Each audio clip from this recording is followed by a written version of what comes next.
Es reconfortante encontrarnos con una buena historia, pero más aún cuando nos encontramos con algo más detrás de ella. A veces son grandes mensajes y reflexiones, pero en otras veces nos topamos con algo que nos puede dejar mucho en qué pensar, e incluso nos hacen ver estas historias con otros ojos, de forma que ya no se trate de una simple historia de ficción y nada más, sino que se sientan mucho más cercanas a la realidad, pero posiblemente no de la forma en la que uno quisiera.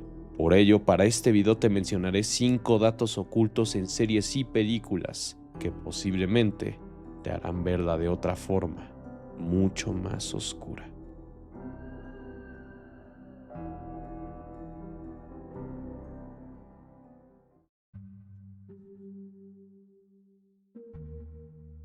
Nickelodeon es fanático de hacer chistes o crear personajes que pueden recaer muy cerca del cinismo. Todo gracias a un director que nos ha dejado en claro que no hay nada bueno en él. Desde una afición extraña a los pies, como múltiples burdas a temas mucho más delicados de los que aparentan. Para este caso nos vamos con uno que es muy claro, pero que no se le da la atención que le corresponde.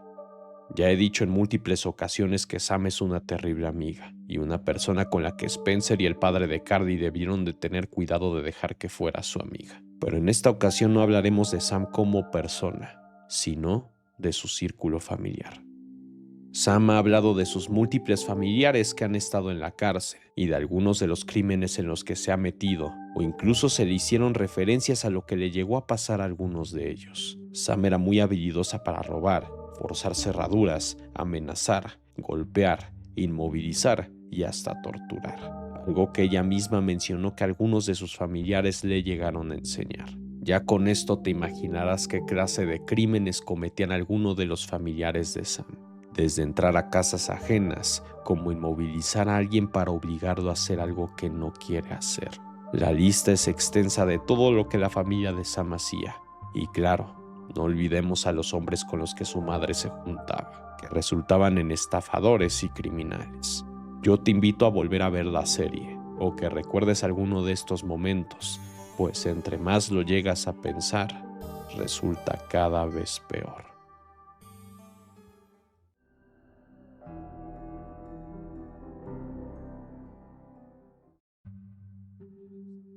Adam Sandler es un actor, director y productor con opiniones muy divididas. Algunos disfrutan sus películas y otros no. Yo soy del primer grupo y es gracias a esto que me encontré con el oscuro dato de esta posición. La película de Golpe Bajo, a pesar de ser una película de comedia, oculta algunas cosas bastante interesantes. Solo falta hacernos la pregunta que posiblemente si ya viste esta película, te la habrás planteado alguna vez. ¿Por qué cada uno de los personajes principales terminó en la cárcel? En este caso nos enfocaremos en Hamburguesa Eddie, quien a lo largo de la película se le ve dando hamburguesas a los prisioneros evitando que los guardias lo vean. Es tan fácil concluir qué era lo que hacía Hamburguesa Eddie si usamos el término correcto: traficar. Creo que planteándolo de esta forma te resultará más fácil la respuesta de por qué terminó en la cárcel. Pudo haberse tratado de cualquier cosa, pero el punto es que Hamburguesa Eddie se dedicaba a vender productos prohibidos o ilegales sin que alguna autoridad se diera cuenta. Hamburguesa Eddie era muy bueno en esto, por lo que posiblemente ya era un delincuente bastante reconocido, razón por la que su castigo fue mayor, haciendo que ya llevara bastante tiempo en prisión. Dejo este dato en las posiciones más bajas por ser uno de los crímenes más suaves y más fáciles de deducir. Pero te aseguro que esta no será la única vez que hablaremos de esta película, pues independientemente que fuera una comedia, no debemos de ignorar que seguimos hablando de criminales que terminaron ahí por una razón.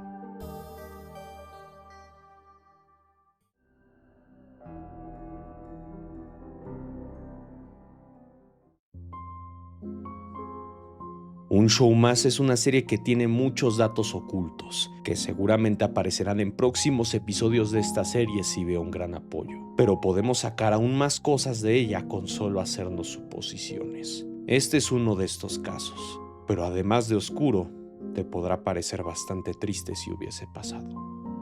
En el episodio de Extra Huevo Ordinario, recordemos que Rigby terminó en un coma por comer huevo. La única cura que se aclaró en el episodio era que Mordecai lograra ganar la gorra al terminarse el omelette. Constantemente vemos en la serie que los miembros del parque se salvan de milagro de muchos de los problemas a los que se enfrentan. ¿Qué hubiese pasado si Mordecai no lograba ganar la gorra? Pues seguramente Rigby se hubiera quedado en coma, algo con lo que Mordecai tendría que vivir el resto de su vida, y que por la culpa nunca se detendría hasta conseguirla. O peor aún, decidiría seguir a su mejor amigo, quitándose la vida. Pero hay más. Partiendo de la idea en la que Mordecai lograba comerse todo el omelette, y este sería teletransportado a la habitación donde tendría que escoger la gorra correcta, si no moriría. Si Mordecai no hubiese escogido la gorra correcta, todo gracias a Rigby, este dejaría de existir teniendo en la cabeza la culpa de no haber logrado salvar a su mejor amigo, mientras que Rigby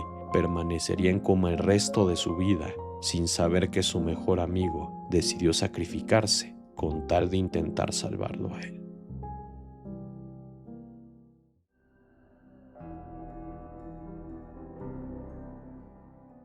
Este dato empezó como un chiste de múltiples creadores de contenido que criticaron la trilogía de esta historia. Pero que fuera de bromas, si viéndolo fuera de la ficción, ya que esta historia estaba ambientada en nuestro mundo y que buscaba sentirse bastante cercana a nuestra realidad, solo deja en claro que este dato es uno que no es una teoría, sino que seguramente es un hecho. Stuart Little es un personaje que tiene un lugar importante para la infancia de muchos de nosotros. A pesar del humor y los memes que se ha logrado sacar con el paso de los años, por lo ridículo que fue ver a un ratón que hablara, lo único que podemos sacar de ficción de ella es esto precisamente. Mientras que se dejaron en claro muchas de las reglas en este mundo y que ciertamente comparten gran parte de lo que era nuestra realidad, hay algo que se dejó pasar por alto. ¿Qué tanto viviría Stuart?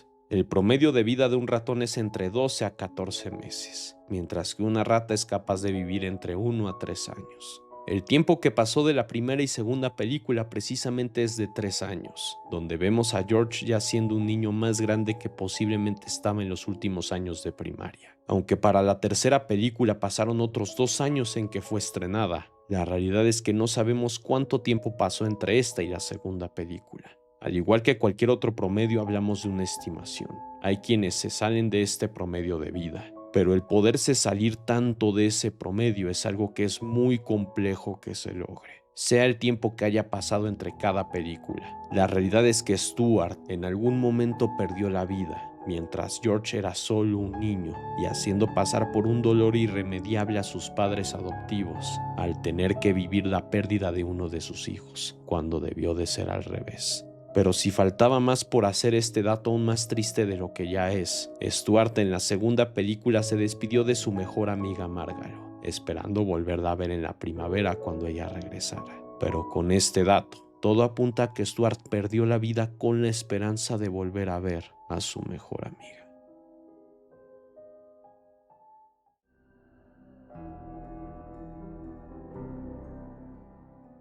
Cuando hablamos de datos ocultos, acostumbramos ver cosas que quedan implícitas que solo necesitan un cambio de perspectiva para darnos cuenta de ellas. Y el primer puesto es uno de estos casos, y con una serie de la que ya hablamos.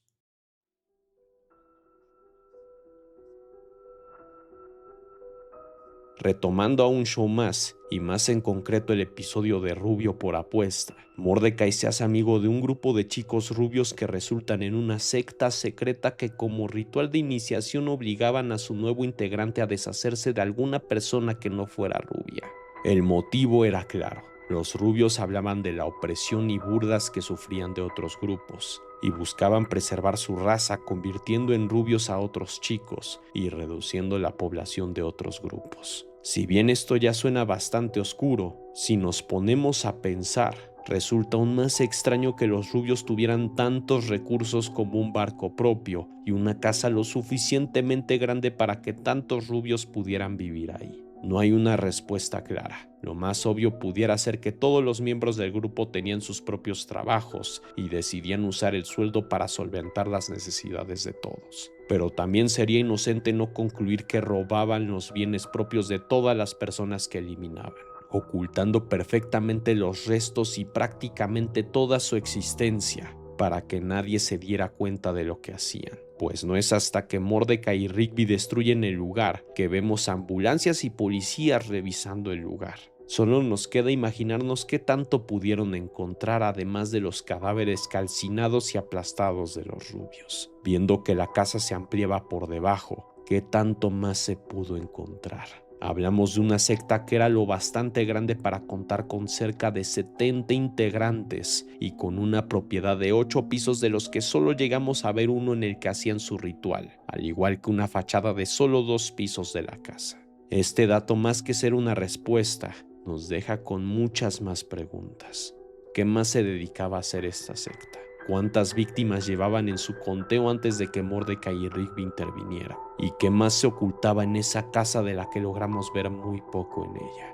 En el mundo de un show más siempre ocurren cosas que claramente son ficción, pero hay también mucho dentro de ella que nos dejan ver que no están del todo alejadas de nuestra realidad. Un mundo que puede ser igual de repulsivo que el nuestro.